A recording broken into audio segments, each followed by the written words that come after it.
Hey, what's up, guys? This is Response doing another first-person commentary. Today we're going to be talking about defending Raven plus Banshee all-ins. This is one of the harder builds, at least for me, to figure out how to beat on a consistent basis. It takes a lot of good micro and it takes a lot of good decision making, but it is possible to beat, and it's not super hard once you figure it out. It really takes a lot of scouting and scouting properly, so you know it's coming right away as soon as you possibly can. Takes the right unit compositions. I'll talk about a few of the unit compositions that you can get to defend it, depending on what your opening was. And we'll look at one of my how I opened this game. And then you'll be learning the timing of when the attack comes and when you need to be ready for it, because that really helps knowing exactly when the attack's going to come. Alright, so we just have it on my vision only. I have it sped up to 6 minutes into the game because the very early game doesn't really matter. I just want one gate core, and then I built a robo and a Twilight Council. This game I was deciding, I had played this guy a few times already, and I know kind of what his style is, and I know he likes to do this build. So I was kind of preemptively deciding to go Twilight Council and then make sure I scouted properly, make sure I scouted the two starports and then throw down a Templar Archives, because that's one of the great counters to this build, is getting very fast high Templar, getting Storm very quickly, because they get a lot of Marines with the build, and they also get point defense drone because of the Raven. So you don't want to get a lot of Stalkers generally unless you have to. Say you went one gate Expo and they do this build. We'll talk about that at the end, what you'd need to do against that, but we'll play here. So I got my obs out. I'm going to go scout his base right away, and I start my Templar Archives just because I'm pretty sure he's going to do what I'm thinking he's going to do. I'm even playing pretty light on the defense just because I'm assuming he's going to be doing this build. And I do scout the starport, and then I scout the second starport with the machine shop add-on. He likes to get Hellions with this build, and he likes to go 2 racks Marine. So he is playing like I assumed he was. He just scouts my 3 gateways, does not see my tech at all, so that's really big for me that he doesn't even see my Templar Archives. Has no idea this is coming. Next, I'm going to be wanting to get a Forge pretty quickly here, after I start my Storm upgrade, because you're going to have a lot of excess minerals. Ooh, and I lose my obs there. That's kind of careless. I should have probably pulled that back a little bit quicker. Because you're going to have a lot of excess minerals with this build, obviously, because you're going to Templar so quickly that you really want to get a Forge to be able to defend a little easier. And I'm already building Pylon. I'll be able to build cannons below ground, getting ready for that. So with this build, you can actually expand pretty quickly as well because you have the cannons for defense. So I'm getting ready to expand pretty quickly here. My Storm's already half done. I mean, look how fast it finishes when you're just constantly chrono boosting it. And I'm making sure that I'm chrono boosting every chance I get. Forge just started now, getting ready to throw down some cannons once that finishes. Now, let's talk about the timing of the attack. I know this timing of the attack comes about 10 minutes into the game, and it's 8:19 right now. So I got a good minute and a half left before this attack is coming. But this attack almost always will come, unless they change the build up, will almost always come at the 10-minute mark, around the 10-minute mark.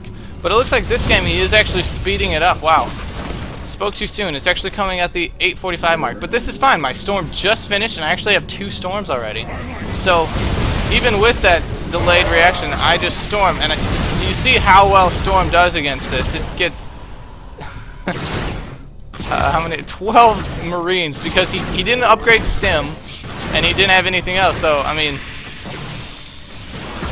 yeah, I mean, it pretty much completely counters it. Now all he's got a lot of Banshees, and I can just keep building Stalkers, and I got rid of that point defense drone that quickly. So at this point I'm in a really good position. He's got a lot of these Hellions. He builds a lot of Hellions. I guess he has a lot of problems with maybe Phoenix plus Zealot play, and so he adds Hellions. He snipes that Pylon. That's pretty annoying, but it's not gonna help him too much here. I already did get a pretty big advantage with that one Storm, and I have another Storm ready. I haven't started the Kadar and Amulet yet because I am on one base. I want to kind of get as many High Templar as I can, and maybe get that Kadar and Amulet later. Still have one Storm ready, so whenever he pushes I have a Storm, and now I have an Archon as well. So you see I'm just expanding, I got my cannons up, and I'm really ready for any more attacks here. It just, with Storm, it just completely obliterates this build. There's really not much he can do because he's not going to have enough gas to really get Ghost that fast because he's spending it all on the Banshees, the Ravens, which are pretty gas intensive. So until he gets an Expo up, he's probably not going to get that Ghost Academy, which means my Templars will pretty much have free reign on the map until then. Getting an Obs out just in case he switches to Cloak, which oftentimes players will in the mid game. If their first attack doesn't work, they'll throw up like, they'll get like 7, 8, 9 Banshees and get Cloak, and then just try to kill your main Nexus. Notice, I think this was pre-patch, so my Nexus does have 750 instead of 1,000. Something to note, but the build is exactly the same post-patch. There's no differences in it at all.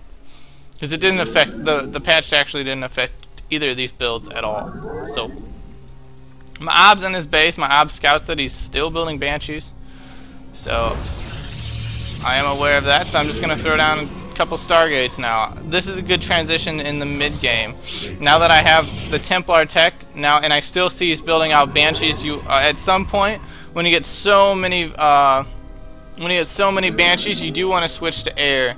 So switching to Phoenixes is a really good choice here in the later stages of the game. Because I do have 4 gases now, I can pump out a couple Stargates and still produce a fairly good ground army. Scouting everywhere with my Obs, making sure, I'm assuming he's Expo'd. And he did Expo after that first attack, so I mean, it's a he did it in a pretty economical fashion. Let's take a look at his base. Yeah, I mean, he's even beating me in supply. He's at 91 supply compared to my, well, we're even in supply. So it's fairly even at this point, but I do see the Raven, I see the Banshees. He's even got a couple Vikings, so he's going really air heavy. But I do have some Chrono Boosted Phoenix, I got a cannon back here. And yeah, I'm moving my Templar back as well. I should have moved them back a little earlier when I saw him getting ready for that attack, but this is fine. So here he comes here, just feedbacking all the Banshees. He does a nice job at sniping my Nexus, or sniping my cannon first, and then targeting my Nexus. Oh, if my Nexus had 353 or 250, 250 more, would have lived. Sad face. But I do have these Phoenixes out now, which I mean, just can chase down Banshees so well and snipe them. So yeah, I mean, he did do a little bit of damage. He killed a Nexus, but I think he lost a lot more than what he killed. So I'm just, at this point, I'm like, alright, well, you just lost a huge army and all you killed was a Nexus. I still have my entire army. Time to push out. Still pumping out 2 Stargate Phoenix. I have 2 Phoenixes on the field, 2 more on the way. And I'm going to be going for an attack here. I should be bringing a pylon as well. But, this is fine here. Again, Storm just completely obliterating everything. Feedbacking the Raven.